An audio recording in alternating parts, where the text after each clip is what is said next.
Welcome back to Hobby Basics. I'll be your host, Dana Howell, and today we're going to be talking about... Wait a second, I looked at the thumbnail. Today's not a Hobby Basics video.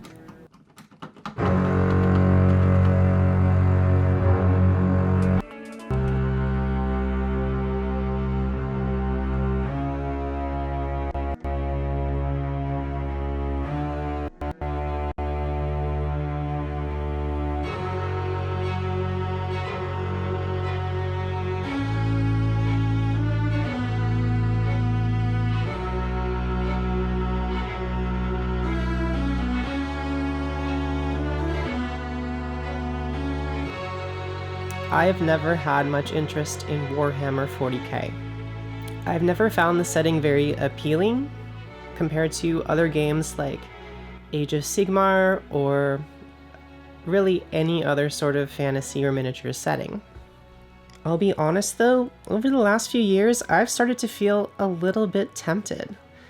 Some of those model releases are kind of slick looking, and I guess you could say over the last few years I've started to feel a little bit 40 curious? I hate that. So tempted, in fact, that I actually found myself buying the Sisters of Battle limited edition box set that was released last fall.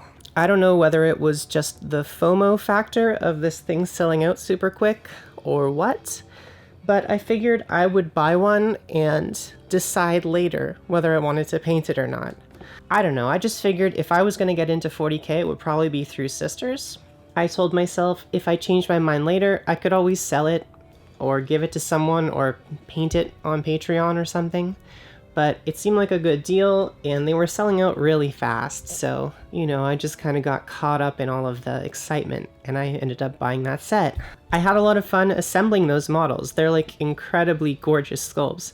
I really enjoyed putting them together. I even came up with a color scheme for them, but I never actually painted them. I think because they're a limited edition box set and a lot of those sculpts are no longer available, I felt like I needed to make them perfect or I shouldn't paint them at all. Let's cut forward to July 2020. The world is ending. I've been in my house for 90 days without leaving. And there's all this hype around the new 40K release. The Necrons are looking pretty cool. Even the Space Marines are kind of cool looking. They remind me a lot of the designs we saw in some of the Stormcast from Soul Wars or from the Sisters box set. So again, I was tempted. But on the day of release, it sold out so quickly that the decision was made for me. I wasn't able to get a copy, so I just thought maybe this is a sign, right? I just should pass on this and I should not get into 40K. But then on the actual day of release, not the pre-order release, my local store had a lot of them in stock. And I ended up with an Indomitus set. So at this point, it's getting kind of ridiculous. I own almost 100 models from 40K, none of which are painted. So over the next 5 months, right up until the end of the year, I'm going to be giving 40K a try. I'm going to immerse myself in the lore, I'm going to try to learn the rules, but most important of all, I'm going to try to get all of these models completely painted before the end of the year, which isn't exactly a speed painting challenge, but for me, doing 90-ish models in, is it 90? Almost 90 models in 5 months is kind of a big challenge for me. Unfortunately, I'm a pretty slow painter. I'm still going to be doing hobby basics. I'm still going to be doing occasionally other videos. I'm still going to be doing all my commission work. So it is kind of a big challenge for me. What it works out to is about one model to finish every 2 days until the end of the year. So I think it's a pretty fair challenge. And if you want to join in the challenge with me, you could do that as well. Try to get your Indomitus painted by the end of the year. Regardless, I think for me it will be a good challenge and a fun challenge. And as I go along with this, I think I'm going to be making these little update videos where I tell you how I'm doing with the box, how I'm enjoying aspects of the rules, of the lore. Let me know what you think in the comments if you enjoy this sort of content. And then I'm also going to be making painting guides and conversion guides for all of the different ways that I end up using these models. So you can look forward to that as well. For all of you who've been asking me to do a Sisters painting guide, a Space Marine painting guide, stuff like that. So that's the plan. That's what I'm going to be doing over the next 5 months, in addition to all the other stuff that I have planned to do. So I think that'll be a fun challenge. With all that out of the way, I thought it might be interesting to go into a little bit of my history with 40K and why I never got into it up until now. 20 years ago, it was the year 2000, specifically the summer of the year 2000, and this would be my first experience with tabletop games. Prior to 2000, I already was a bit of a nerd. I had nerdy interests. Specifically, I was obsessed with Pokemon because Pokemon was in full swing. 1998 was when the first game released, so that was kind of my big thing as a kid. I really liked Pokemon. From there, I got into Pokemon cards, which led me to Top Deck magazine, which was Wizards of the Coast's main card magazine at the time. So I had a subscription to this card game magazine, which then introduced me to Magic the Gathering. I never got super into Magic the Gathering, but I did enjoy it. I think the money was a limiting factor. I didn't have a lot of money to spend on things like this as a kid. But the important thing about Magic the Gathering was that it was a bridge for me to get into Dungeons and Dragons. So if you know your tabletop history, you'll remember that around the summer, fall of the year 2000, right around this time in the year 2000, 20 years ago, was when the big launch of 3rd edition D&D was coming out. So needless to say, I got obsessed with Dungeons & Dragons in the year 2000, and that became my main obsession for the next pretty much decade of my life, was dedicated to a lot of Dungeons & Dragons games. In addition to whatever else I was into, I was always still into D&D. I started painting miniatures around the year 2001, I think, was when I started. And the reason that I started painting miniatures was because of D&D. I was mostly interested in miniature painting because I wanted to paint the characters and the monsters for my D&D campaigns. So that was the main impetus for me to paint miniatures. So being in all of these hobby shops to buy miniatures, to buy Dungeons & Dragons books, Magic cards, it was kind of impossible to not know about Warhammer. I think I've been aware of Warhammer since about the year 1998. There was a mall in my town that had a Games Workshop store. And I remember first encountering it and being kind of confused as to what it was. It wasn't like a general hobby shop that sold Magic cards and other things. It just specifically sold this one thing. And well, at that age, I wasn't really attracted to the sort of fiction that Warhammer presented. I did think that the concept of these Games Workshop stores and the games that they sold were pretty cool. I really especially liked the idea of building a big diorama with like trees and houses and stuff, and then painting little figures to like play on these giant surfaces. So I ended up never getting into Warhammer, mostly because the fiction wasn't targeted towards me. However, 2 of my cousins did get into Warhammer around the year 2002 when the first Necrons came out. And I remember I did spend some time helping them paint their Necrons. I remember specifically I had one cousin who was a bit older who didn't want to paint his Necrons, and it was kind of a chore for him. And he was like, "Oh, you want to assemble and paint these for me? Go for it." So he set me up with all of the stuff that he'd bought, and he let me do some of the painting on the Necrons for him. And I still have a really strong memory of that being pretty fun. So maybe there was some subconscious nostalgia at play when I purchased that Indomitus box. Around that same time, I did end up buying a few of the Tau models because I thought they were kind of cool looking, probably the most flavorful and interesting to me as a kid. I did get these 3 Tau models, which I still have. Recently found them again.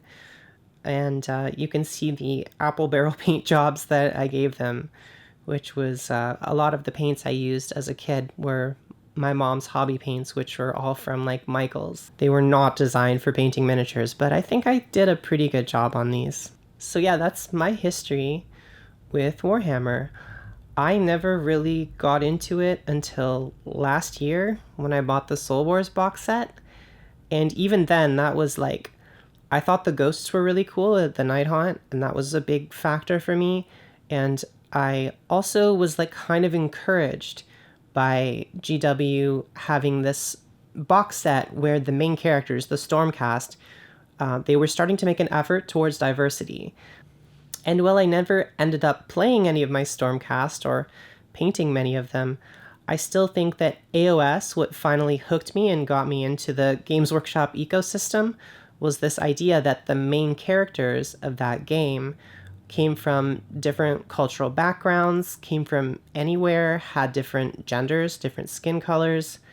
And I think that's why I never got into 40K, was because the main characters of 40K, the sort of guys on the front of the box, are all white dudes. Once again, this is not a criticism of you if you do like 40K. I just bought the Indomitus box set. I'm just saying, you know, that's why I never got into it until right now, when they've been featuring, you know, Space Marines with different skin colors. They've been focusing on the Sisters of Battle more. I just want to make this very clear that I'm not calling you bad for liking Space Marines. Anyway, that's why I never got into playing 40K until literally right now. Let's talk a little bit about what I thought about the actual Indomitus box when I opened it up. On my first day with the new Indomitus box, I opened up the box to find that there was some really fun little promotional items that had been included from the store that shipped them to me, which is Meeple Mart. So shout out to you, Meeple Mart. The box itself is really beautiful. It's made of the same material as the Warcry box set, so like heavy cardboard, glossy sort of look. And it's really quite lovely on the inside too. When you open up the box, there's sort of an art card covering over everything to prevent the models, I think, from getting too banged up. And then underneath that, there's just a complete mountain of plastic. There's a lot of plastic in this box. When I was opening up this box, I was definitely getting that kind of new toy feeling that I got when I opened up the Warcry box set, which is kind of cool. That feeling is really rare for me, so it was great to open up a box and have that kind of, maybe you know the feeling I'm talking about, that kind of excitement that comes with opening up a new commercial product and giving into your materialistic urges. In general, the box looks pretty good. I really liked the look of all of the sculpts on the sprue, but what really drew my eye inside the box was the book. When I looked at the rulebook for the first time, it really gave me the feeling, especially when I compare it to the AOS rulebook from 2nd edition, this rulebook feels like an art book. Like almost every page has some sort of art on it, whether it's a painted miniature or a painting. It's a really beautiful book, and I'm looking forward to reading more of it. So after my first week with the box, I ended up building pretty much all of the figures, and I ended up reading a little bit of the lore in the book. I think I read probably the first 20 or 30 pages of the book.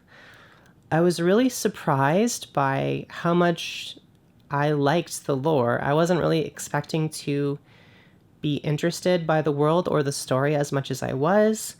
I really like how the Catholic Church influenced empire is painted as kind of fallen, and it isn't really propped up as this heroic thing like I thought it might be. So I was actually pretty interested in learning more about the lore.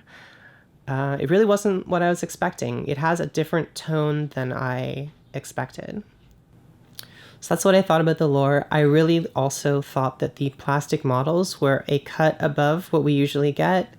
There were definitely less mold lines on these figures than I was expecting, especially the Space Marines had almost no mold lines to carve off of them. And even as push-to-fit models, what do you call them? They were a lot easier to put together and had less gaps than like the Stormcast from the Soul Wars box set had. you can definitely see that their models are evolving, and GW is always getting better at making highly detailed models that are easy to put together. So I didn't really mind that they were push fit. I thought that they looked really, really nice when I put them together.